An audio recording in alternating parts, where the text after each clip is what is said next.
This comic strip is lame and derivative. I'll be the judge of that. Stan Lee! Creator of Marvel Comics? Greetings, true believers. Stan Lee came back? Stan Lee never left. And I'm starting to think that his mind is no longer in mint condition.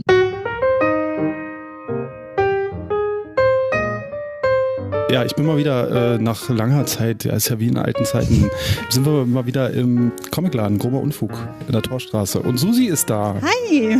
Super Überraschungsgast sozusagen. Special Gast da. Und Mike ist da. Hallo Mike. Hi. Und wir sprechen heute über das letzte Jahr. Mal gucken. Wie war denn für euch so das letzte Jahr? Bei mir beruflich super stressig, deswegen bin ich praktisch gar nicht dazu gekommen, Comics zu lesen. Weil Susi ist ja Mitglied der Justice League und deswegen immer sehr eingespannt. Absolut, genau. Wir mussten nochmal schnell Amerika retten und was machen die Idioten? Die wählen trotzdem Trump. Wir sind immer noch am Boden zerstört. Also sie ist doch eher Mitglied der Avengers. Immer noch eher so auf der Marvel-Seite. Immer noch absolut Marvel-Seite. Ja. DC hat mich leider komplett verloren. Ja, und auch nicht mehr zurückgeholt. Hast du mal einen Blick geworfen in die Young Animals rein? Nein. Das wäre vielleicht mal ein Blick wert. Ich gebe zu, ich habe noch nicht mal Rebirth geguckt, obwohl das sicher viele Themen behandelt, die mir gefallen hätten, aber es war keine Zeit, kein Interesse. Ja. Und Mike, wie war für dich das letzte Comicjahr? Comicbereich, es gibt einige DC-Serien, die mir einen heiden Spaß machen. Das gab im Comic-Verfilmungsbereich, obwohl mir Comic-Verfilmungen eigentlich inzwischen ziemlich auf den Senkel gehen. Aber hat mir der Valerian ganz ausgezeichnet und Wonder Woman natürlich ganz exzellent gefallen. Also gab schon ein paar Highlights, aber es gab leider auch ein paar Aussetzer. Also Sachen, die mir eben nicht gefallen haben oder die ich enttäuschend fand. Da kommen wir noch zu. Aber was waren denn so jetzt so aus eurer Sicht die großen Comic-Highlights so in diesem Jahr? Vielleicht fängst du mal an, weil du kannst vielleicht auch sagen, was hier im Laden besonders gut gelaufen ist oder so. Wobei nicht alles, was im Laden natürlich gut läuft, muss auch mir unbedingt gefallen, aber Neil Gaimans American Gods zum Beispiel, die Comic-Adaption der, oh Gott, was war das, des Romans, gleichzeitig als Tie-In zu der, Moment, war ja keine Fernsehserie, sondern ist, glaube ich, eine Amazon Prime oder Netflix oder so. Amazon Prime, glaube ich, ja. Amazon Prime. Eine Adaption läuft also in diesem Internet. War mega erfolgreich als Heftreihe bei uns. Richtig mega erfolgreich. Doomsday Clock. Mhm. Ja, klar. Wo sich nach dem ersten Heft herausgestellt hat, dass das tatsächlich eine direkte Watchmen-Fortsetzung ist. Und sich die Bezüge zum normalen DC-Universum bisher noch in überschaubaren Grenzen halten. Aber mit Doomsday Clock, diesem 12-Teiler, werden halt auch die ganzen Andeutungen, Anspielungen, offenen Plots aus den letzten 1,5 Jahren in regulären DC-Serien aufgelöst. Und wie fandst du das? Überraschend gut. Ich hatte erst so meine Zweifel, hatte aber trotzdem gutes Gefühl und die ersten beiden Hefte, die bisher draußen sind, schlagen bei uns hier also wirklich jede Heftserie. Also Doomsday Clock, dann die restlichen Hefte, die zu Jahresbeginn erschienen sind von DK3, Master Race, dann Dark Knight's Metal, die können wir ja nicht schnell genug nachbestellen. Was ist das? Arbeitstitel war mal Dark Crisis. Gott sei Dank konnten die Autoren dann den Redakteur davon überzeugen, bitte nicht schon wieder Crisis im Titel, auch wenn das bei DC Tradition hat, sondern das nennt sich Dark Knight's Metal, eine Invasion aus dem dunklen Teil des Multiverse, also bei DC. Dann unglaublich viele, ich weiß nicht, knapp 10 One-Shots, die zum Teil schon in der 3., 4. Auflage sind und in der Regel, also wir müssen die Teile ständig nachbestellen. Bei den regulären DC-Titeln laufen ganz exzellent Batman Volume 3, die jetzt laufende Batman-Heftserie und Detective Comics, Action Comics und Superman, ganz eindeutige Gewinner bei den Auflagen und bei den Verkäufen. Dank Rebirth und Looney Tunes DC, dieses One-Shots, die es gab im Sommer. Ja. Da ganz speziell das Elmer Fudd Batman Crossover von Tom King. Das sah interessant aus. Großartiges Heft. Das ist so eine realistische Interpretation von diesem Bugs Bunny Elmer. Genau, ja, das Raffinierte bei der Heftreihe war, Die Hauptgeschichte vorne ist realistisch gezeichnet. Das heißt, man sieht die Looney Tunes, also in realistischer Optik. Also in dem Bugs Bunny Legion of Superhero Special sieht dann Bugs Bunny halt ein bisschen realistisch aus.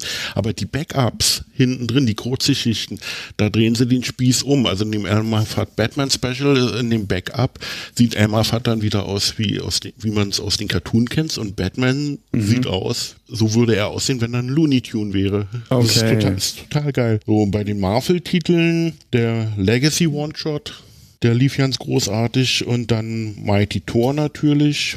Captain America hat eindeutig gewonnen, seitdem die Legacy-Nummerierungen wieder eingeführt wurden. Das liegt meiner Meinung nach an dem Autoren und Zeichner, zumal vorher uns hier reihenweise die Kunden abgesprungen sind oder die Leser abgesprungen sind für Captain America, weil kein Mensch wollte Captain America als Pseudo-Nazi lesen. Das wollte ja noch nicht mal Chris Evans haben. So, Miss Marvel läuft nach wie vor gut, und Peter Parker, der neu gestartete Peter Parker, und also Spectacular Spider-Man und der Amazing Spidey. Und bei den kleineren Verlagen, American Gods hatte ich schon erwähnt von Dark Horse Comics, Elf Quest Final Quest, alles was mit Hellboy oder BPRD zu tun hat, Mike Mignola. Wie kommt das? Also Es soll ja auch neu verfilmt werden. Ich glaube, das hat doch mal wieder Aufmerksamkeit gebracht. okay.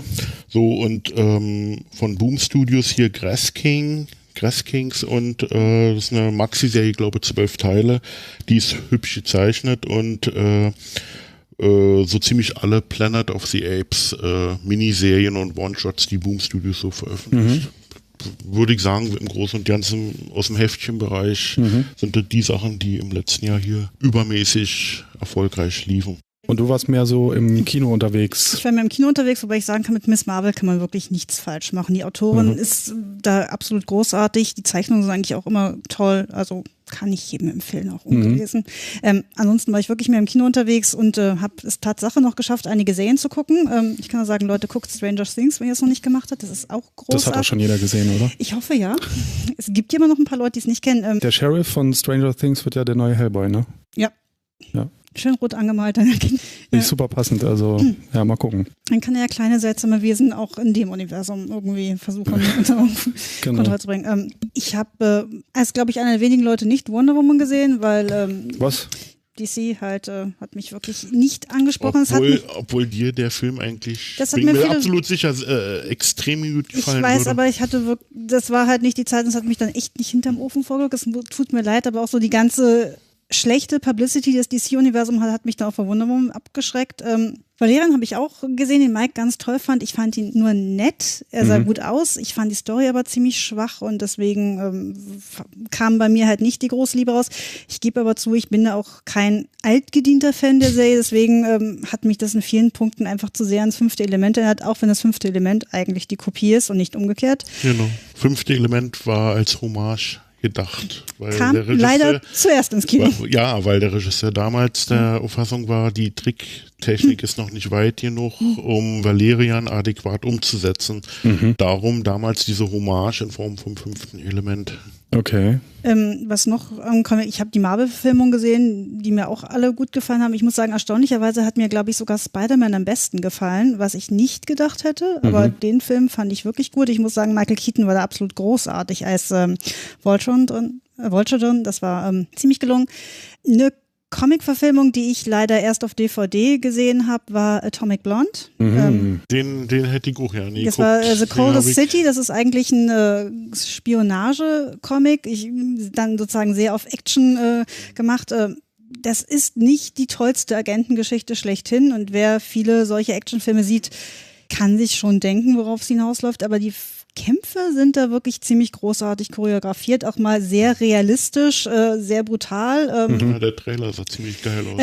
Die sind halt wirklich teilweise nicht so schick, wie man das in anderen Filmen sieht, aber eben wirklich relativ realistisch, dass dann Celine Wong sich wirklich durch die Berlin prügelt. So hier so vor Mauerfall Berlin. Genau, und das ist Und mich würde mal interessieren, dieses Vormauerfall Berlin, ist das realistisch dargestellt oder gibt es da wieder Sachen, wo man sich als Berliner Ureinwohner auf die Schenkel klopft und sich auslacht, von wegen, was haben sich die Amerikaner da wieder einfallen lassen? Geht eigentlich noch. Also man denkt manchmal so ein bisschen auch vom Aussehen der Stadt, wirkt ein bisschen seltsam. Es gibt viele Stellen, die wirklich sehr, sehr originalgetreu 80er Jahre sind, gerade wenn man da noch in Berlin war und sich daran erinnert. Bei einigen Punkten wundert man sich so ein bisschen, aber was man vielleicht nicht so ganz mitbekommt, ist, sie springen auch sehr von Ost nach West-Berlin. Und das geht so einfach, trotz Mauer. In dem Fall, sagen wir so, kurz vor Mauerfall war es ja schon ein bisschen einfacher und passt. Also es ist, glaube ich, nicht 100%ig historisch korrekt, aber schon relativ nah. Und wenn ich denke, wie Jason Bourne teilweise durch Berlin gegangen ist mit irgendwelchen Wurmlöchern, ist das absolut realistisch. Was fandet ihr denn nicht so gut dieses Jahr? Ich fand immer noch die Spezialeffekte, also bei Justice League teilweise, die CGI sah wirklich komisch aus. Also ich habe inzwischen viele Ausschnitte aus Justice League gesehen, manchmal denkt man so, das sieht irgendwie seltsam aus und wirkt so ein bisschen abgehakt. Das war aber bei Thor dieses Mal genauso. Also gerade als sie Kate Blanchett dann durch die Gegend haben springen und kämpfen lassen, wirkte das auch so. Es ist mir zum ersten Mal aufgefallen. Das finde ich irgendwie immer noch seltsam. Wirkte so, als ob es schon mal besser war. Also Thor war der einzige Film vergangenes Jahr, den ich mir gerne angesehen hätte. Das habe ich aus zeitlichen Gründen nicht gepackt. Da warte ich jetzt auf die Blu-ray, aber auf den Thor war ich deswegen so gespannt, weil ich fand den Trailer einfach so geil, so abgefahren. Vor allen Dingen, weil in einigen Szenen noch typische Jack Kirby-Designs zu sehen waren, im Hintergrund oder so. Allein das hat mir schon genügt, mir zu sagen, da sind die Macher offensichtlich mit Liebe zum Detail rangegangen. Also ich fand den Film auch ziemlich gut. Ich glaube, um ganz großartig zu finden, hätte der Humor ein bisschen anders sein müssen. Das war nicht so ganz meine Wellenlänge. Das ist aber bei Humor ja immer so. Wem es dann gefällt, der hat es, glaube ich, großartig gefunden. Kate Blanchett war super da drin. Und es war schon wirklich sehr abgedreht. Und auch so dieses 80er Fantasy-Vibe. Also ich hatte hier Unfug nur einige Male das Problem, neuen Kunden, die den Film im Kino gesehen hatten, klar zu machen, die wollten den Comic bei uns kaufen, auf dem der Film basiert, und denen habe ich dann eine Auswahl gezeigt. Marvel hat da Gott sei Dank diesmal ja gute Arbeit gemacht und hat entsprechende Sammelbände mit Nachdrucken angeboten. Aber den Kunden zu erklären, dass diese ganzen Marvel-Filme nie auf einer Geschichte basieren, sondern ein Sammelsurium sind, die nehmen sich einen Plot aus der Geschichte und ein paar Figuren aus der Geschichte und mixen daraus eine neue Story, die so ähnlich ist. Aber das ist leider nicht unbedingt jedem Kinogänger oder Zuschauer oder Kunden, die wollen dann das Comic, die wollen einen Comic haben, der identisch ist mit der Filmhandlung, und einige Kundinnen legen sehr Wert darauf, dass die Figuren, dass dann Thor so auszusehen hat im Comic wie der Schauspieler. Also bitte, warum nicht? Kann es ja verstehen, aber so funktioniert das eben nicht. Und das ist dann sehr enttäuschend, wenn er nicht aussieht wie Chris Hemsworth.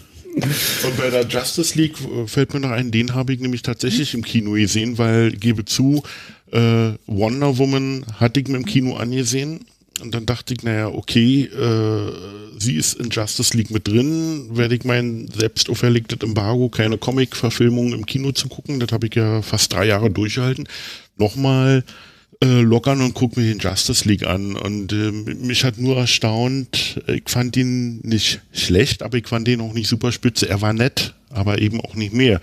Was ich nur nicht nachvollziehen konnte, war, warum der weltweit in den Medien so derart schlecht geredet wurde, weil da haben sich die sogenannten Journalisten an Sachen zum Teil hochgezogen, das konnte ich wirklich nicht mehr nachvollziehen. Da hatte ich schon das Gefühl, einer schießt sich drauf ein, das kommt beim Leser gut an, jetzt, und alle anderen äffen's nach. Weil so schlecht wie der Film geschrieben wurde, war er wirklich nicht. Ich glaube, ich fühlte mich gut unterhalten. Auch daran, dass DC mit seinem Filmuniversum generell einen schlechten Ruf hat. Und dann ist es leicht, darauf einzuhauen, aber es ist dann auch manchmal so, dass Leute dann wirklich, wenn Fehler angesprochen werden, sie auch eher sehen. Ich meine, Green Lantern ist teilweise auch wirklich richtig zerrissen worden.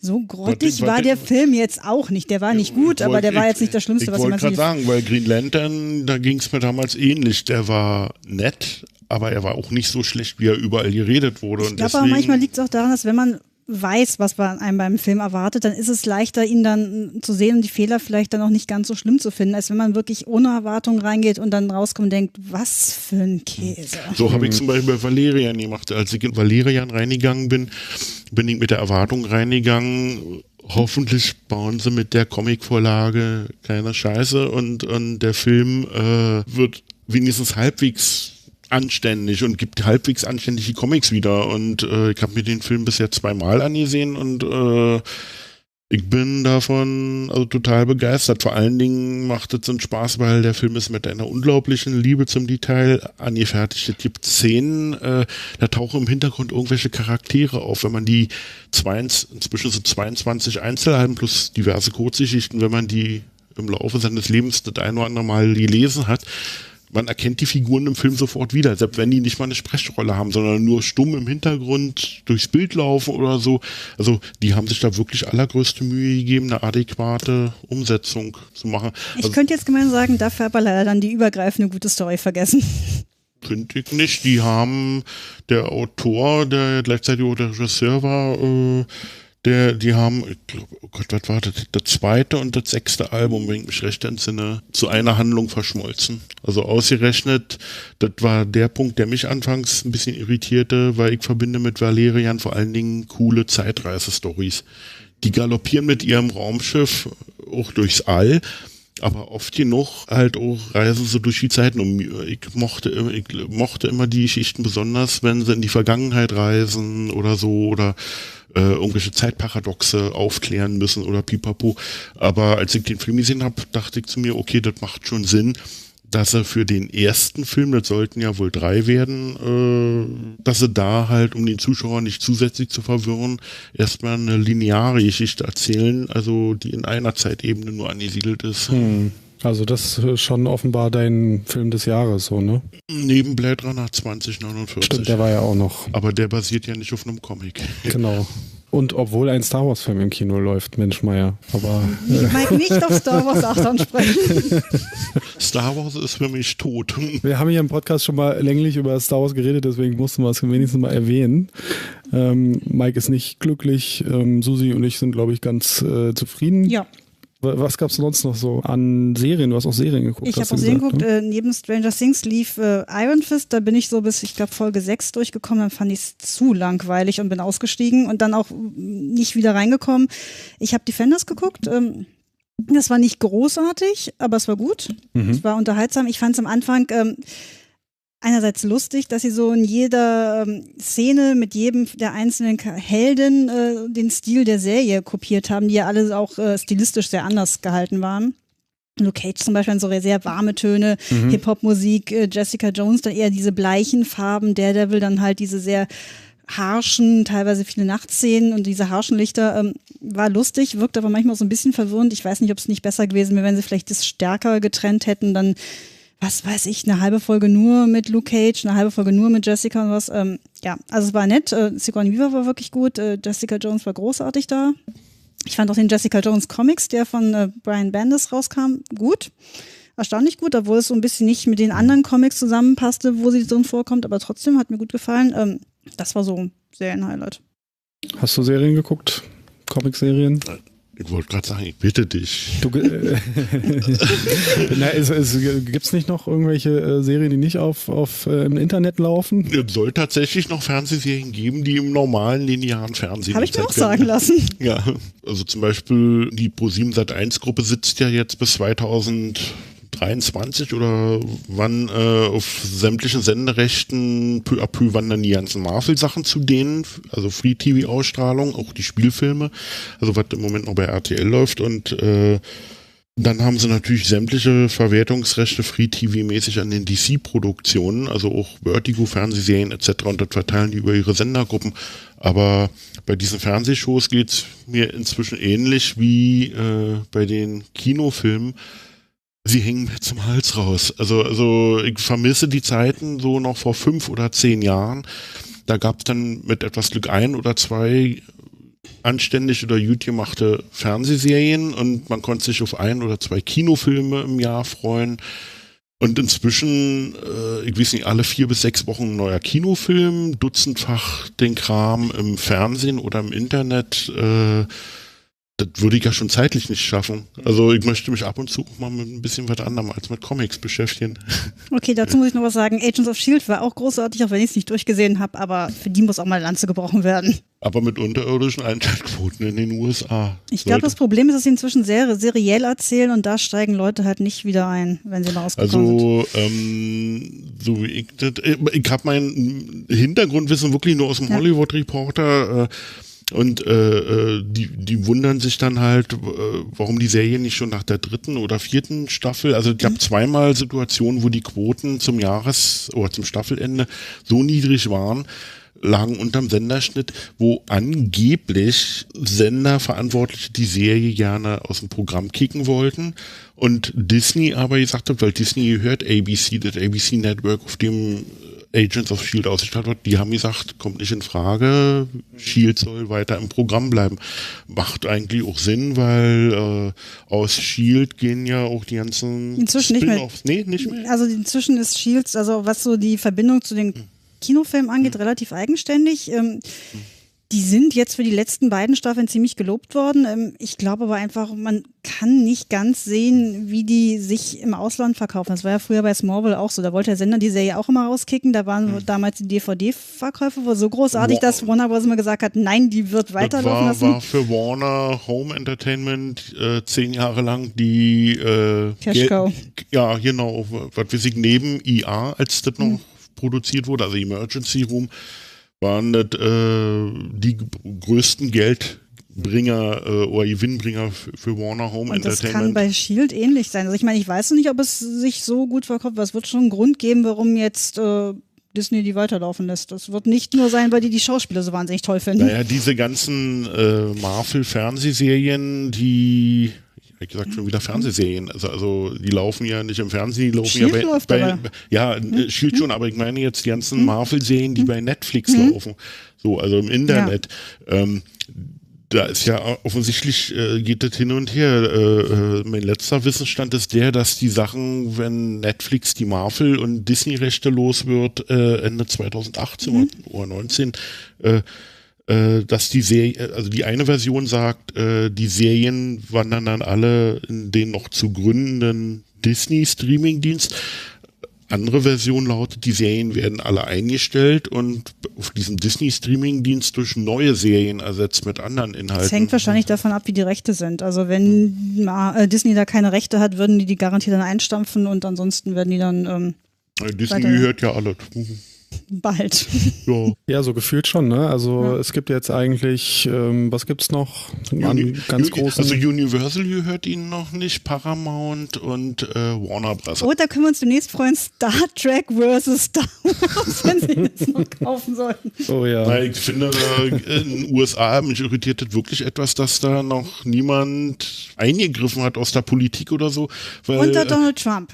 Eingreifen, wenn große Firmen noch größer werden. Naja, weil die haben jetzt, wenn sie sich dann die 20th Century Fox einverleibt haben, also wohl 90 oder 91% von allem, was zur 21st Fox gehört, das ist dieser Überkonzern und dazu gehört die Fox Fernsehstudio, Fox Spielfilmstudio, das ganze Film- und Serienarchiv und so weiter. Wenn sie sich das alles einverleibt haben, dann haben die in den USA wohl Disney mit Marvel, Lucasfilm, Pipapo und was sie sich alle aufgekauft haben, einen Marktanteil von über 40% im Vergleich zu anderen Studios. Muppets, Simpsons, X-Files. Stimmt. Das ist eine endlose Liste von tollen Franchises, die da jetzt, Und alle können endlich in Disney World stattfinden. Ja, man muss es auch mal positiv sehen, ne? Mit Sarkasmus kommt man weiter. Ich kann daran nichts positiv finden. Ein schönes Beispiel ist zum Beispiel Star Wars. Da gibt diverse Star Wars Merchandise, da kommen zum Beispiel kleine Comicläden überhaupt nicht mehr ran.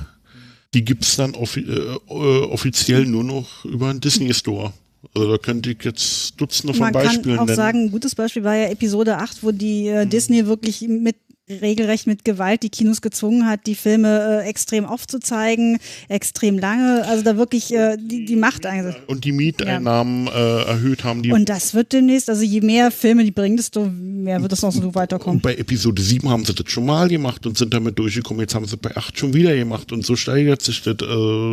Die nutzen knallhart ihre Marktmacht auf, wenn man bedenkt, wie mies es den Disney-Studios noch in den 80er Jahren ging und jetzt stehen sie da kann man aber jetzt einem Unternehmen auch nicht wirklich vorwerfen. Ne? Da muss man dann schon bei der Politik anklopfen. Und ja, nur das mag sein, was ich verstehe nur einige Fans nicht, die vollkommen ohne das zu hinterfragen, das einfach geil finden, dass Marvel jetzt zu Disney gehört oder geil finden, dass Star Wars jetzt zu Disney gehört, so weiter und so fort. Ohne sich Gedanken darüber zu machen, mal 2, 3 Ecken weiterzudenken, was bedeutet das in den nächsten Schritten, wie zum Beispiel, dass Disney jetzt Druck auf die Kinos macht, dass Disney bestimmtes Merchandise nicht mehr zulässt hier an die Comic-Shops, sondern nur noch über eigene Läden vertreiben will. Disney arbeitet dran, praktisch alle, oh Gott, wie soll ich sagen? Disney will ein Monopol haben. Ja, und zwar alle Stellen der Vermarktungskette aus Disney-Hand. Das heißt, damit die irgendwann überhaupt nicht mehr darauf angewiesen sind an fremde Vertriebe, fremde Geschäfte, fremde Kinos. Ist ja auch klug, das so zu machen. Also aus deren Perspektive total aus deren Perspektive ist es klug, ob es dann, ich meine, es wird sicher nicht für die Industrie gut sein, sowohl die Filmindustrie als auch für die Comics und sonstige Nebenprodukte wie Film und Fernsehen. Ich frage es, ob es langfristig natürlich auch für sie gut ist, weil Konkurrenz belebt schon das Geschäft und wenn Disney dann sozusagen die Kino- oder gerade den Blockbuster-Markt komplett dominiert, wir müssen sich jetzt auch keine Mühe mehr geben. Das ist der nächste Punkt. Ich privat gehe seit den 80ern sehr gerne ins Kino, aber mir hängt zum Beispiel auch diese ständigen sogenannten Blockbuster hängen mir zum Hals raus. Was spricht dagegen, sich im Kino mal einen Autorenfilm anzusehen oder wie wird man mit Kino aus Europa oder aus Südamerika oder wie auch immer, ich will jetzt hier nicht eine Lanze für Independent Cinema oder so brechen, aber was Disney da betreibt, im Grunde genommen, die fördern dass das Filmgeschäft immer einseitiger wird. Aber guck mal, demnächst gibt es dann Disney-Blockbuster und Independent-Filme und dazwischen gibt es nichts mehr. Ja, aber und du musst auch sehen, es wandert halt auch viel ins Fernsehen ab, ne? Also was in Serien leider nicht ins Fernsehen, sondern ins Internet, Netflix und Co. In Serien, ne? In TV-Shows. Und das hatten wir ja auch schon zu Genüge, das Thema. Da finden jetzt halt ganz andere, ganz total interessante Autorengeschichten auch teilweise statt, ne? Die vorher vielleicht im Kino sonst stattgefunden hätten. Vielleicht wird Kino dann wirklich nur noch dieses große Event-Ding von Blockbustern irgendwie mit 3D und Laser und weil sich das nur lohnt und alles andere ist dann irgendwann. Ja. Also ich habe mir, seitdem der Zoopalast wieder eröffnet wurde, modernisiert oder so, dagegen nicht nur gerne in den großen Saal, um da halt die Blockbuster zu gucken, wie den Valerian oder Star Wars, sondern die haben in den kleineren Sälen, ich glaube Kino A oder B, das ausgestaltet, die Wände mit echten Bücherregalen, mit echten Büchern, die kann man aus dem Regal nehmen. Also das sieht wirklich aus wie ein hübsch hergerichtetes Bücherzimmer mit einer riesen Leinwand und so. Und da laufen dann die passenden Filme dazu. Also mehr so kleinere Produktionen oder Independent-Kino oder so. Und das macht wirklich Spaß, sich in der Atmosphäre dort dann solche Filme anzusehen. Das muss nicht immer hier Krawallkino sein. Was auch ganz schön ist, ich habe genug Krawallfilme auf Blu-ray zu Hause, was weiß ich, aber wollen wir jetzt noch jeder einen Nicht-Krawallfilm empfehlen? Ja, genau. Ja, das können wir gerne machen. Aber ja, ich glaube... Transporting 2 letztes Jahr war geil. Die göttliche Ordnung. Okay, machen wir gleich. Aber ich glaube, das wird auch bleiben. Also das wird nicht völlig verschwinden, glaube ich nicht. Also naja, was wegbricht in der Mitte sind die mittelgroßen Produktionen. Es gibt dann wirklich nur noch Independent Cinema, die wirklich hier Geld sammeln gehen müssen, um den Film produzieren zu können. Und dann gibt's die mega großen Produktionen und da wird's, finde ich, in den letzten Jahren immer einseitiger, weil ich habe so das Gefühl, die Hälfte aller Großproduktionen ist inzwischen irgendwas mit Superhelden. Aber war das nicht auch früher? Ich meine, wenn ich denke, wie viele Western es gab, da muss es ja auch wirklich Kinoschwemmen geben. Die waren sicher nicht solche riesen Blockbuster wie jetzt. In den 50ern und 60ern hatten wir eine Westernwelle, dann Ende der 60er, Anfang der 70er eine kleine SF-Welle mit 2001 und dem Planet der Affen-Filmen und so und einigen anderen Produktionen, hier S.H.I.E.L.D. und Green und ähnlichem. Wir hatten noch mal diese ganzen Romantikwellen. Ich meine, es gibt ja auch noch kaum sozusagen Rom-Coms, die gibt es ja auch kaum noch im Kino. Die gab es ja auch manchmal wirklich wie Sand am Meer, gefühlt alle 2 Wochen eine neue. Weil Hugh Grant jetzt in Rente ist, deswegen glaube ich. Das muss ich sagen, Julia Roberts geht jetzt auch nur noch lieber in die ernsthaften Filme. Mist, aber auch. Dass diese Megaschwämme an Superheldenverfilmungen, dass das derart lange anhält, weil das ist schon eine Plage. Ich fände es zum Beispiel schön, wenn es mehr Comic-Verfilmungen geben würde, mal ohne Superhelden. Also ich bin ein erklärter Superhelden-Fan, Superman und Co. Ich liebe aber das. Aber selbst du hast zu viel jetzt. Ja, das ist mir einfach zu viel. Ich möchte ganz gerne, wenn es schon Comic-Verfilmungen sein müssen, gibt von Vertigo, von Dark Horse Comics, von Image Comics, die publizieren so gute Science-Fiction, Horror, Liebesgeschichten, pipapo. Wieso kann man sowas nicht mal verfilmen und mit großem Aufwand und mit Riesenwerbung ins Kino bringen? Warum immer Superhelden? Ich finde es etwas einseitig. Fragt sich, wie lange noch. Also auch die Phase der Western-Filme und auch die mehreren Phasen, die gab, der Science-Fiction-Filme geht irgendwann mal zu Ende. Ich glaube, wir sind da auch schon relativ weit am Ende in dieser Phase. Also ich glaube nicht, dass es noch jahrelang jetzt so weitergeht mit Superheldenfilmen. Also dass es so extrem viele gibt, sicher nicht. Ich glaube, das ist ja auch ein Grund, warum jetzt Disney Fox gekauft hat, damit sie dann eben das zumindest was in ihrem Marvel-Bereich ist, kontrollieren kann, was sie dann rausbringt und was nicht. Ja, das halte ich eher für den willkommenen Nebeneffekt. Der Hauptgrund wird schon sein, dass sie mit dem Aufkauf von Fox Material haben, womit sie da ihren Streaming-Dienst bestücken können. Die denken auch schon langfristig. Die haben das, also nicht nur einen einzigen Grund, wie einige sagen, es ging nicht darum, die X-Men gegen die Avengers kämpfen zu lassen, sondern die haben da schon sehr, sehr viele Gründe gehabt. Und ich denke schon, dass die auch langfristig eben planen, dass die sowohl Marvel-Studios als auch eben, was jetzt sozusagen mit den X-Men so zu tun hat, als Riesen-Franchise irgendwie am Leben erhalten wollen. Die wollen ja nicht ein Filmstudio einstampfen, was die für teures Geld aufgebaut haben. Nee, das nicht, aber das simuliert ja auch noch Diversität, wenn du da noch ein Label hast. Ja, aber die Zahl der 20th Century Fox Produktionen, sagen Experten, wird zurückgefahren werden und in die frei werdenden Slots in den US-Kinos wird Disney dann eigene Produktion, also vom Disney eigenen Studio oder von seinen Sublabels hier Marvel, Lucasfilm und so weiter und so fort reindrücken. Oder Pixar. Pixar war ja witzigerweise mal eine Abteilung von Lucasfilm, die Lucas dann in die Eigenständigkeit entlassen hat und dann wurden die ja auch von Disney geschluckt, wie es sich gehört. Und dann ist Lucasfilm auch noch heim in die Familie gekommen. Ja, heim ins Reich. Ja, finde ich eigentlich eine ganz schöne Idee. Jeder kurz einen unbekannteren Film sagen? Also bei mir die göttliche Ordnung ging um die Einführung des Frauenwahlrechts in der Schweiz. In den 70er Jahren war wirklich erstaunlich gut, lustig und sagen so, als Frau hat man dann einige dieser Sprüche wiedererkannt, die den Frauen damals aber noch persönlich ins Gesicht geschleudert wurden und nicht nur per Twitter. Mike? Ich würde sagen, von den Sachen, die ich letztes Jahr im Kino gesehen habe, als kleineren Film würde ich tatsächlich noch den Trainspotting 2 bezeichnen. Der hat mir großen Spaß gemacht. Ansonsten gucke ich mir solche Filme dann, die laufen ja meist auch nicht lange im Kino. 1 Woche, 2 Wochen. Wenn ich sie da dann verpasst habe, dann werden die als Blu-ray oder DVD gekauft. Aber da würde mir jetzt akut kein Titel einfallen. Ich vermute mal irgendwas aus dem schwul-lesbischen Bereich, also Independent Gay Cinema. Ich könnte noch sagen, den habe ich nicht letztes Jahr gesehen, aber ich habe gerade diesen Loving Vincent gesehen. Das ist ein kompletter Spielfilm, der gemalt ist. Und also tatsächlich gemalt ist, nicht nur irgendwie so ein Filter drüber gelegt und im Stil von Van Gogh gemalt ist und eben aus Van Goghs Leben eine Episode erzählt, so die allerletzte, sein Tod. Und das ist auch ziemlich beeindruckend. Also der läuft jetzt gerade, glaube ich, noch im Kino knapp. Ein Film fällt mir ein, der ist aber schon etwas, der ist ist 9 oder 10 Jahre alt. Den habe ich mir als südamerikanische Import-DVD bestellt, weil der Inhalt, die Darsteller etc., das fand ich alles sehr interessant. Dann hatte ich die Trailer auf YouTube gesehen. Der hatte auch, ich glaube, die goldene Palme oder silberne Palme damals von Cannes erhalten. 2007 musste gewesen sein.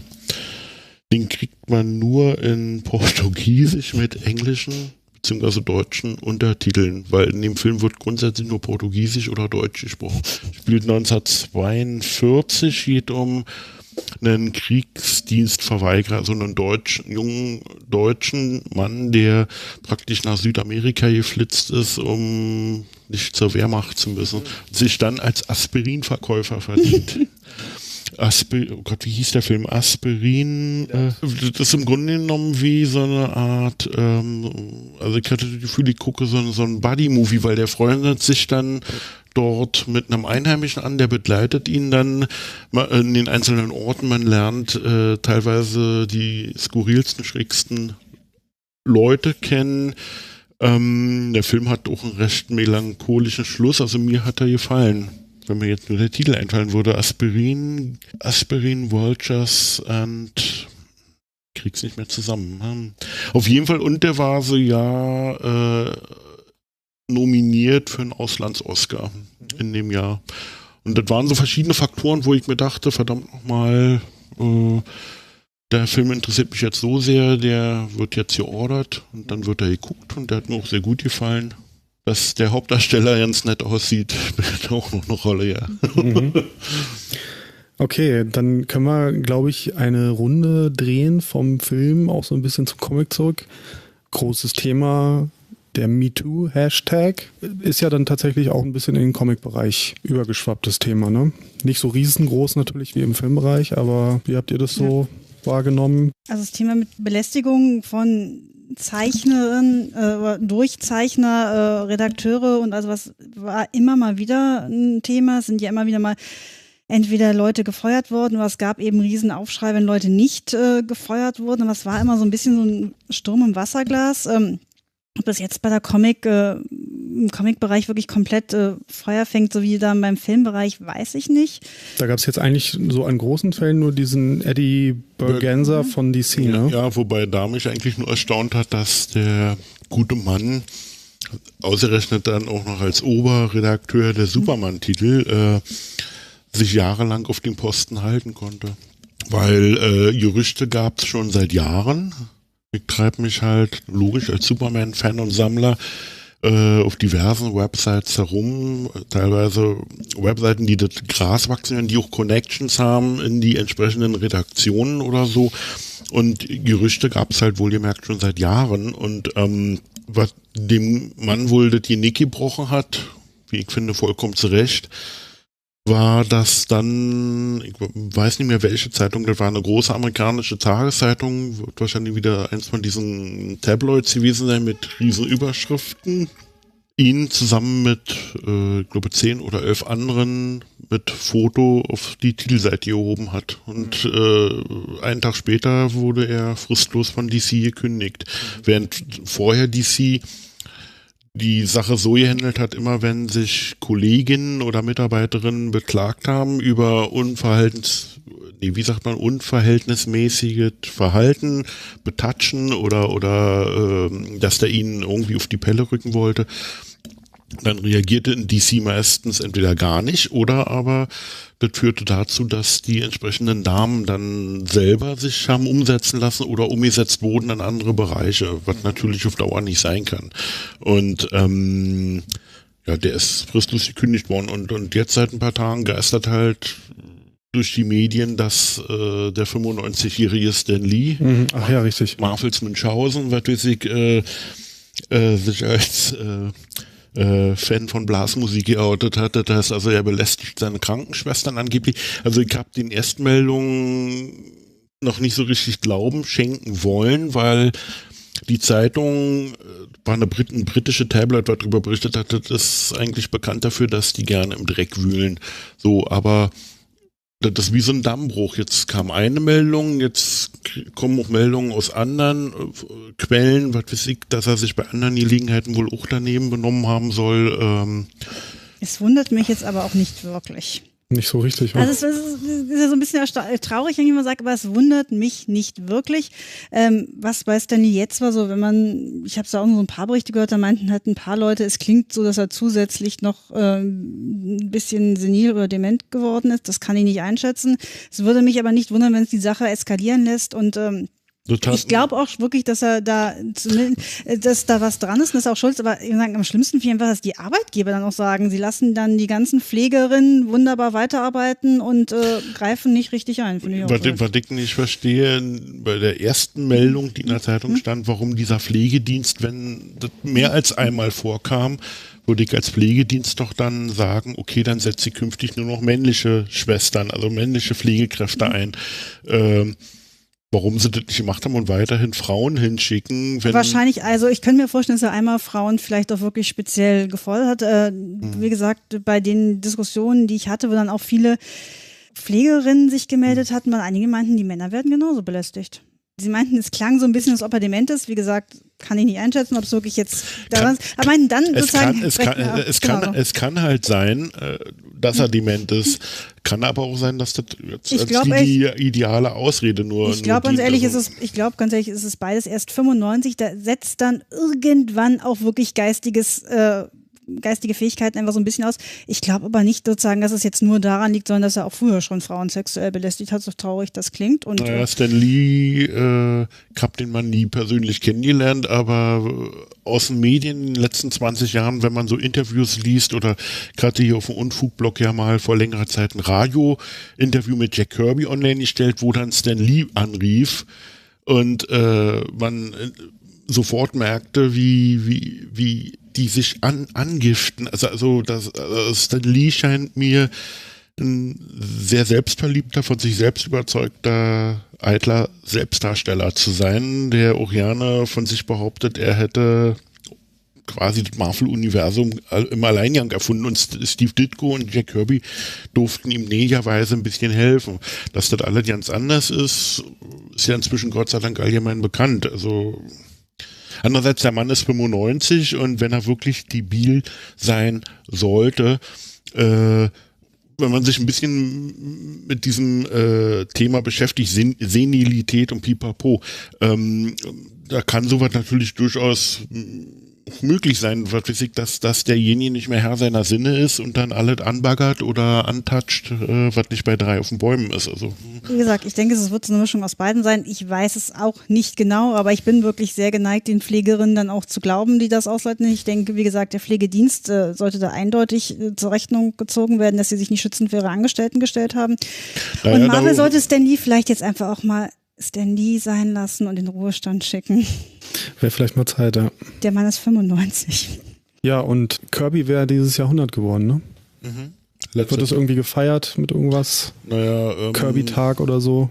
Marvel hat einigen seiner regulären Comics halt sogenannte Kirby-Varianten spendiert. Das heißt, das waren meistens Splash-Pages aus alten klassischen Marvel-Comics, neu koloriert. Das Gehässige war nur, die konnte man als Händler nur bekommen, das waren dann, ich glaube, 1:10 oder 1:25 Varianten. Das heißt also, die waren also nicht unbedingt jedem Händler beziehungsweise jedem Kunden, der Interesse daran hatte, zugänglich. Und DC hatte eine Miniserie laufen, das waren 5 oder 6 One-Shots. Die habe ich auch alle mit Freude gelesen, weil da haben unterschiedliche Autoren und Zeichner wie so eine Art Liebeserklärung von Kirby für DC in den 40er, 50er, 60er Jahren kreierte Figuren aufgegriffen und mit denen neue Geschichten erzählt. Und als Backup gab es dann immer relativ passend zur Hauptgeschichte eine Original-Kirby-Geschichte als Reprint. Dazu, glaube ich, immer noch 1, 2 Textseiten mit ein bisschen Background zu Kirby. Das fand ich war eigentlich ganz nett, vor allen Dingen zum normalen Coverpreis. Also das waren etwas dickere Hefte, ich glaube 50 Seiten stark für $4 oder $5. Ich fand es ein bisschen schade. Ich hatte so gehofft, dass das Marvel endlich ein Einsehen hat und dann zu Kirbys rundem Geburtstag den Fantastic Four vielleicht endlich die lange vermisste eigene Heftserie zurückgibt. Vielleicht gibt dir jetzt eine Chance, wo sie doch Fox zurückgekauft haben. Ja, davon gehe ich jetzt eigentlich sehr fest aus, weil der einzige Grund, warum die Fantastic Four Heftreihe immerhin das allererste Superhelden-Team von Marvel, damit fing das Marvel Age eigentlich an. Dass es die bei Marvel nicht gibt. Ich finde das grauenhaft. Das habe ich hier durchaus auch schon erlebt bei Kunden, die dann der Meinung sind, na, die Avengers sind doch das Gründungsteam von Marvel. Wenn man denen dann erzählt, nee, die Fantastic Four, die gab es 3 Jahre vorher. Und die Avengers wurden nur konzipiert als Gegenstück zur damals sehr erfolgreichen Justice League von DC.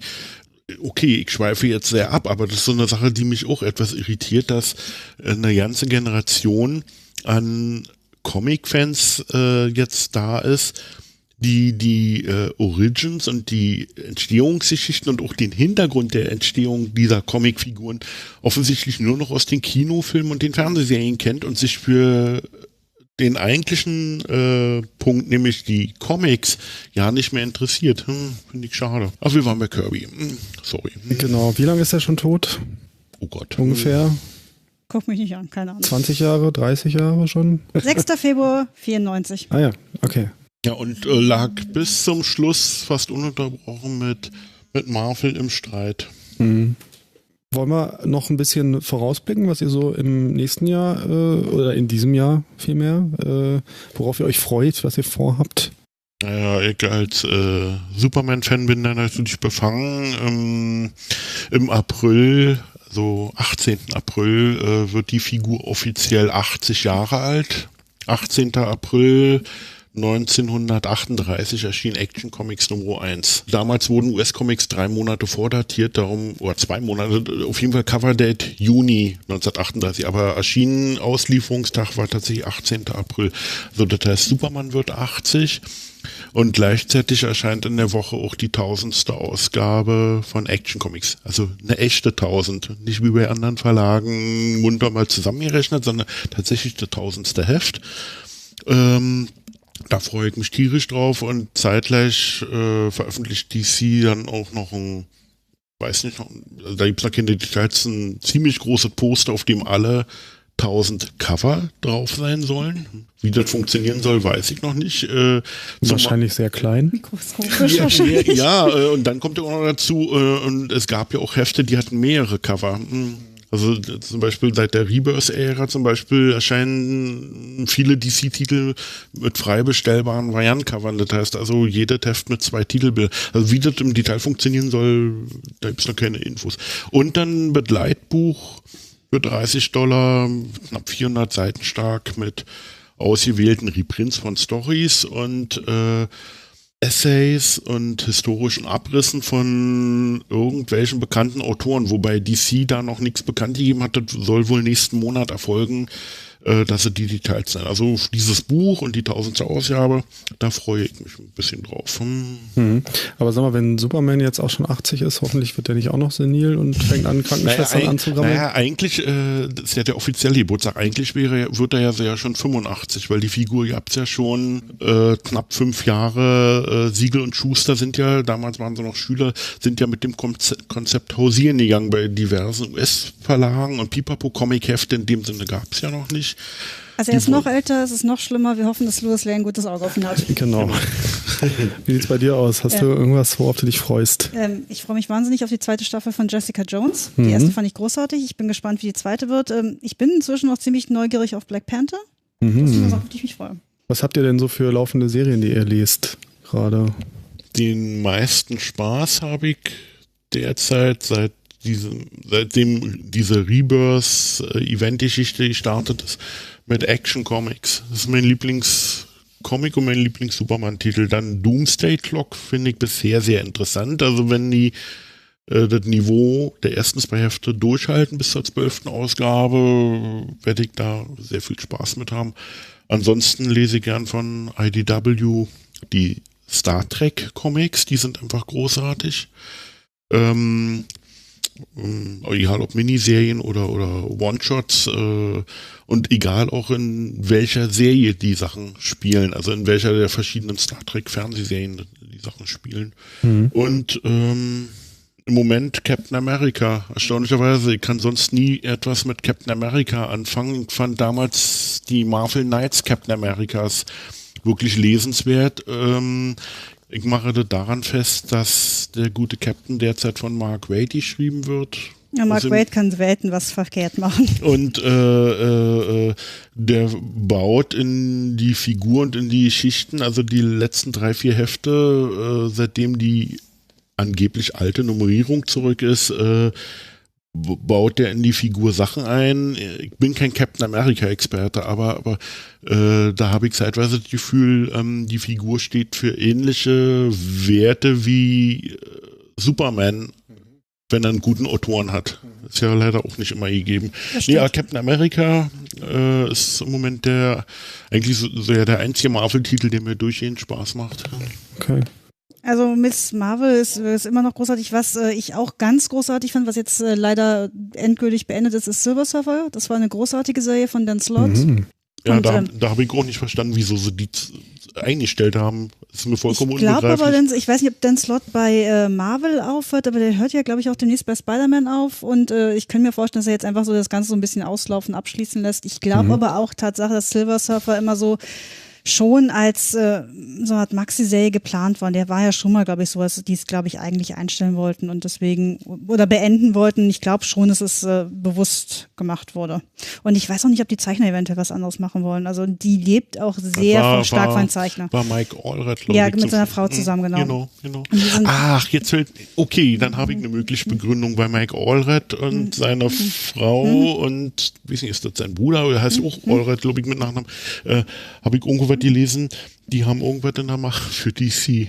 Also kann sein, wie du vorhin schon meintest, das ist derzeit auch so ein ständiger Wechsel. DC nimmt Marvel einen Autoren oder Zeichner weg, Marvel nimmt dafür im Gegenzug DC wieder jemanden weg. Also da sind auch Verträge offensichtlich am Auslaufen. Also wir sind jetzt alle sehr gespannt, welcher Autor wo landet. Man kann wahrscheinlich so ein Bäumchen-Wechselig-Bingo machen. Ja. Solange mir nur Brian Michael Bendis bei Superman erspart bleibt. Also ich bin kein Bendis-Fan. Glaube ich aber nicht. Der dürfte zu teuer sein, dass die nie, also Batman oder Superman einer von beiden wird. Und ich glaube Superman. Ja, und Batman hat schon super Autoren, nämlich den Tom King, der hier auch Sheriff of Babylon, diese wirklich exzellente 12. Aber der will vielleicht auch irgendwann mal was anderes machen. Naja, also bestätigt ist es noch nicht, aber angeblich wird Brian Michael Bendis erste Arbeit für DC eine Superman-Kurzgeschichte sein in der 1000. Ausgabe von Action Comics. Das habe selbst ich gehört. Aber wohlgemerkt, es gibt noch keine Bestätigung. Der konkrete Inhalt sowohl von Action 1000 wie auch von dem Begleitbuch wird wohl im nächsten Previews oder so erst verraten. Okay. Vielleicht noch kurz. Letztes Jahr war gerade auch in US-Comic-Serien so Diversity so ein großes Thema. Wie hat sich das so aus eurer Sicht im letzten Jahr entwickelt? Also Marvel hatte ziemlich diverse Titel. Die stellen die, glaube ich, jetzt nach und nach alle ein. Also ich meine, ich bin es bei Marvel mittlerweile auch gewohnt, dass regelmäßig meine Lieblingstitel eingestellt werden. Hat auch mal einen Vorteil, dass man irgendwas Neues entdecken kann, auch wenn es so ein bisschen traurig ist. Sagt Dr. Who-Fan, ist mir das gewohnt, Abschied sagen zu müssen. Es wird jetzt langsam bei Marvel so ein bisschen eintönig wieder und so wie vorher. Das ist da wirklich so dieses Gefühl, einen Schritt vor, 2 Schritte zurück. Da gab's doch von knapp einem Jahr oder so auf einer Retailer-Convention-Veranstaltung einen riesigen Affentanz darum. Das ging so ja in die normalen Medien, selbst Tageszeitungen haben dann zeitversetzt drüber berichtet. Das hat mich fassungslos gemacht. Nämlich, weil Marvel da wohl verkündet hat, den Händlern, dass bestimmte Serien eingestellt werden würden, weil die Leser angeblich keine Hispanic oder Latino oder schwarze Figuren in den Kostümen der Helden sehen wollen und auch hier mit schwul-lesbischen Figuren Probleme haben. Die wollen halt oder Frauen, also zum Beispiel eine Frau, die im Thor-Kostüm steckt. Wobei der Comic sich wirklich noch mit am besten verkauft, lustigerweise. Ja, es ist lustig hier bei uns zu beobachten. Der Thor verliert, seitdem jetzt diese Storyline läuft, in der Jane Foster halt irgendwann nicht mehr Thor sein wird. Seitdem verliert der Titel bei uns jeden Monat Leser. Ich höre auf, bevor sie weg ist, dann ist sie ewig da. Andererseits freue ich mich natürlich drüber, wenn der richtige Thor, was heißt der richtige Thor, aber wenn Marvels Original-Thor wieder in seinem Originaltitel steckt, weil ich habe ein Problem damit, wie Marvel das handelt. Diversity-Charaktere und so weiter, schön und gut, aber dann gebt denen eigene Identitäten und eigene Heftzählen. Und da sehen Sie das Problem mit Diversity. Nein, ich meine, ich finde es so ein bisschen schlimm, wenn man einfach stehen bleibt und sich da nicht weiterentwickelt und eben nicht gerade mal sagt, dann ist es halt mal ein schwarzer Captain America. Die Fans und die Leser der klassischen Darstellung der Figur sind natürlich irgendwann enttäuscht. Also da macht, finde ich, DC derzeit die Schick. Die haben jetzt seit 1,5 Jahren einen Koreaner, der sich Superman nennt, aber mit Bindestrich geschrieben, was weiß ich, also ich glaube jetzt das 18. und 19. Heft draußen. Und in dieser Serie haben sie zumeist asiatische Versionen auch anderer DC-Figuren eingeführt. Die führen ja ihr Eigenleben, treffen inzwischen auch auf ihre westlichen sozusagen Gegenstücke. Und die Figuren sind inspiriert, also auch in den Geschichten inspiriert davon. Also ich will jetzt nicht wieder das hohe Lied auf DC anstimmen, aber ich bin der Meinung, wenn Marvel das auch so handeln würde oder gehandelt hätte, nämlich, dass sie nicht nur neue Figuren in die alten Kostüme stecken oder dass die neuen Figuren die alten Titel übernehmen, sondern dann sollen sie den neuen Figuren eigene Heftserien geben, damit die Leser und Fans der klassischen Versionen der Figuren weiterhin... Okay, und jetzt muss ich mal eingrätschen, weil das ist dann genau das Problem, was wir früher hatten, wo DC ja teilweise auch richtig Gegenwind bekommen hat, weil es sind dann immer die Helden mit sozusagen die Latino-Helden, die schwarzen Helden, die lesbischen Helden, die weiblichen Helden, wo dann die Serien eingestellt werden, weil die nicht so gut laufen wie der normale Titel. Und man kann sagen, den meisten Leuten von außerhalb ist egal, wer Batman ist. Ob es Dick Grayson ist oder ob es Bruce Wayne ist, die kriegen es nicht mit. Und wenn du dich nie weiterentwickelst, hast du vielleicht das Glück, dass du eine Handvoll Leute hast, die gerne Batman als Bruce Wayne und Captain America als Steve Rogers lesen, aber die sterben irgendwann weg. Und wenn keine nachkommen, hast du das Problem, dass die ganze Industrie irgendwann weg ist. Also dieser New Superman-Titel zum Beispiel mit den asiatischen Versionen der Figuren, der läuft passabel, also nicht super erfolgreich, aber es ist halt auch kein Flop. Andererseits, vor 5-6 Jahren hatten sie eine schwarze Batman-Version, die hieß, glaube ich, Batwing. Der hat es, glaube ich, auf 2 Jahrgänge gebracht. Dann war der Titel halt auch weg vom Fenster, weil die Verkäufe nicht stimmten. Also ich finde die Lösung, ich finde so eine Lösung einfach nur ehrlicher, als jetzt den Leuten zu suggerieren, steht drauf Mighty Thor und dann kaufst du das Heft und dann ist ja nicht der Mighty Thor drin, den du aus deiner Kindheit kennst. Ja, aber ich meine, guck mal, das ist deine Kindheit. Ich bin auch Comic-Fan. Ich habe kein Problem damit, dass Thor eine Frau ist. Ich finde schön, dass ich endlich mal eine Heldin habe, die mich anspricht. Und es ist dann vielleicht meine Heldin und nicht, habe genauso das Recht darauf, dass ich einen Thor habe und der wird mir jetzt weggenommen. Einfach weil es wieder nur weiße, tut mir leid, alte Männer sind, die dann mal wieder recht haben müssen. Und ich muss noch einen Grund sagen, ich falle dir jetzt ins Wort, weil ich möchte das zu Ende erzählen. Die Frage ist wirklich auch, ob der alte Weg, Erfolg bei Comics zu messen, wirklich noch geht. Also man sagt, man nimmt die Diamond Charts und das ist dann das, wie bemessen wird, ob ein Comic läuft oder nicht, weil da müssen Leute Comics so früh kaufen, das nimmt ganze Zielgruppen raus. Es nimmt Leute raus, die Comics digital lesen, es nimmt Leute raus, die einfach auf die Sammelbände warten, es nimmt Leute raus, die Comics nicht über Comic-Shops nehmen und es nimmt Leute raus, die einfach in den Comicladen gehen und sagen, das ist ein interessanter Comic, den nehme ich jetzt. Zu den Verkaufssachen muss ich sagen, das letzte, was ich zu dem Thema gelesen habe, war wohl, dass fast alle Verlage machen ein Riesengeheimnis draus, wie groß der Anteil der Digitalverkäufe ist, aber beim Großteil der US-Serien liegt der wohl weit unter 10%. Das ist also noch sehr, sehr überschaubar, wie gut oder wie schlecht sich das verkauft. Zu der Sache mit männlichen, weiblichen Figuren, pipapo, ob schwarz, ob weiß, wie auch immer. Warum soll das nur funktionieren, wenn eine Figur den Titel einer etablierten Figur übernimmt? Ich verstehe nicht, wieso kann man denn nicht 2 Serien haben. In der einen werden die Fans zufriedengestellt, die Abenteuer der klassischen Version lesen wollen. Und im anderen Wir könnten jetzt einmal sagen, weil die klassische Figur schon Jahrzehnte Comics hat. Das heißt, du hast da wirklich eine ganze Bibliothek, die du lesen und nochmal lesen kannst. Und da musst du auch erstmal fertig werden als normaler Fan. Und dann, wie gesagt, es sind immer die Titel mit den diversen Charakteren, die eingestellt werden. Man sagt doch mal, die sind ja nicht so populär wie die alten und stellt sofort die Titel ein und stampft sie weg und packt die Charaktere dann irgendwie wieder in den hintersten Schrank und schließt ab und versucht sie zu vergessen. Das ist immer das Problem, weil man dann sagt, die alten sind bekannt. Aber wenn man sie immer wieder hervorholt und aufs Schild hebt, sind sie halt bekannter. Also für mich war und ist und wird immer sein Peter Parker Spider-Man und nicht Miles Morales.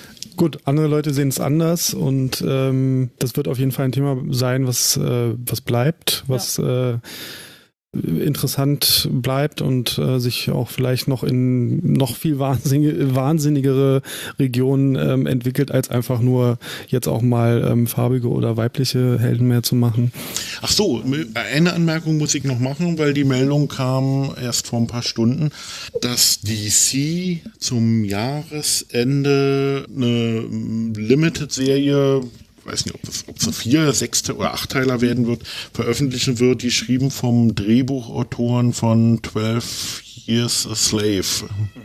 Da fällt mir jetzt wieder mal der Name des Autoren nähen, aber diesen Drehbuchautoren, der hat auch kürzlich für den Vertigo-Label eine Miniserie geschrieben, der arbeitet an einer Serie, und zwar basierend auf dem klassischen History of the DC Universe, nur diesmal eine History of the DC Universe aus Sicht nicht der klassischen Superhelden, sondern aus Sicht der Transgender, schwul-lesbischen, schwarzen, gelben etc., was im Volksmund gerne immer als Minderheiten bezeichnet wird. Da wurden auch Namen von Figuren genannt, die mir jetzt auch John Ridley.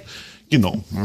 So, auf jeden Fall, und das klingt für mich schon interessant. Das ist ein Projekt, die stellt DC, glaube ich, jetzt an diesem Wochenende in Washington DC vor. Da ist eine Veranstaltung, da hat DC, macht da so eine Art Presseveranstaltung oder so. Und im Rahmen dessen wird dieses neben anderen Comic-Projekten vorgestellt. Okay, da kann man ja gespannt sein. Ja, finde ich auch. Ja. Gut, dann bedanke ich mich bei euch, dass ihr mal wieder dabei wart. Und schauen wir mal, was da auf uns zukommt dieses Jahr. Das war jetzt so eine Fernseh-langweilige... Beharrende Dinge, die da kommen. Genau, so Floskel-Style. Schalten Sie auch nächste Woche wieder ein, wenn Sie Dr. Bunsenbrenner sagen hören wollen. Das schalten wir nächste Woche ein. Mike vs. Susi. Wir reden über Episode 8. Genau. Juti, macht's gut. Bis dann. Tschüss. Ciao. Ciao.